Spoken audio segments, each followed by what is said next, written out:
It was close to midnight when I finally decided to take a shower. The apartment was dead silent, except for the hum of the bathroom light and the faint patter of rain against the window. I was exhausted, half awake, half dreaming, just wanting to wash the day away. The water sputtered at first, coughing out air before it turned hot. Steam filled the small bathroom, clinging to the mirror and curling along the ceiling. I closed my eyes, letting the warmth melt the tension from my shoulders. For a few minutes it felt peaceful, almost safe. Then I felt something.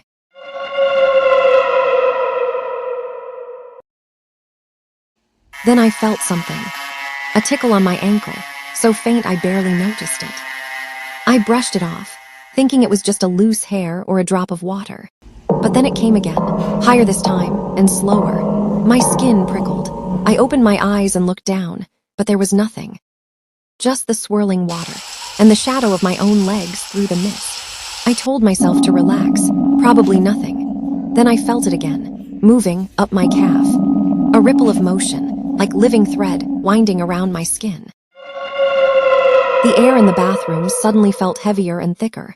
My chest tightened. When I looked down this time, I saw it, something dark and segmented. Slick with water, its body bending unnaturally as it climbed higher. It was a centipede. It was huge, longer than my hand.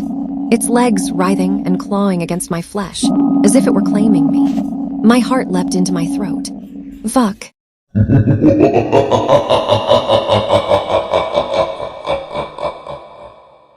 Fuck! I stumbled backward, slipping on the tile.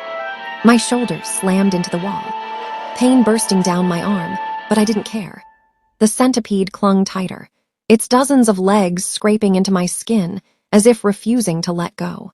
I screamed and swiped at it, and it darted away, vanishing behind the curtain with a wet slap. I yanked the curtain aside, searching the drain. The floor, the corners, nothing. The centipede was gone. Only the sound of the shower remained, but even that seemed wrong. The water hissed, lower, almost whispering. Like words I couldn't understand. I turned off the tap. Silence. Then drip.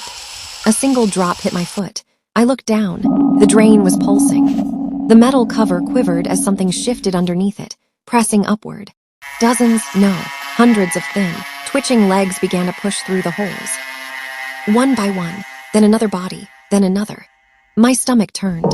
They were crawling out. Dozens of them, spilling across the floor like black veins come to life. Shit, what should I do now? They moved fast, skittering toward me, disappearing into the walls, up the mirror, under the door. I slipped again, trying to back away.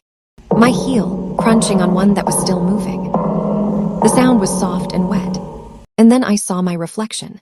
Behind me, in the fogged mirror, something moved. The shower curtain swayed, even though there was no breeze. I turned, slowly, heart hammering, eyes wide. From the drain, a final centipede emerged, massive, thick as a rope. Its body glistening, legs quivering like 1,000 needles, its head tilted upward, antennae twitching in the steam. And then I realized, it wasn't crawling toward me.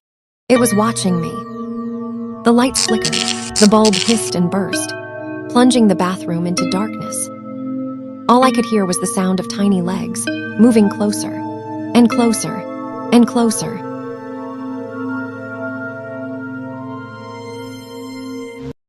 For a moment, I just stood there, breathing too loud, the steam pressing in like a heavy fog. I could still hear them, a soft, rhythmic skittering, like rain tapping on glass but too fast, too alive. I backed against the door, fumbling for the handle, but my fingers slipped, and the knob was slick with water. I twisted, yanked, but it didn't budge. It's locked, but I hadn't locked it. Something brushed past my foot. Shit. I jumped back, smacking into the sink.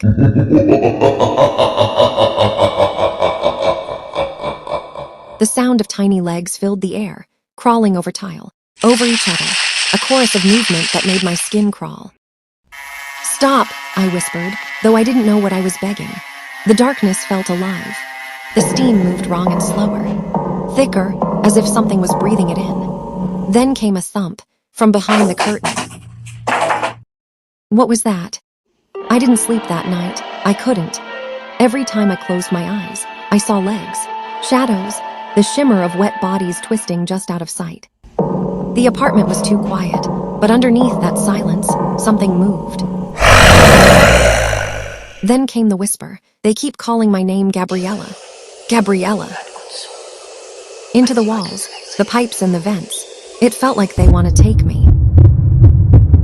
Then I sat in the living room, knees drawn up to my chest.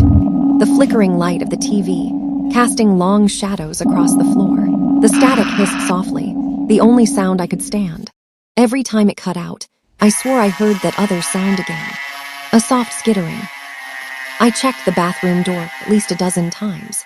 It stayed shut, a faint dampness seeping out from underneath it. The air smelled like metal and rot, old water, mold and something else, something alive. Then at around 3 a.m., I felt it again. A small, sharp prick at the back of my neck, then another on my arm.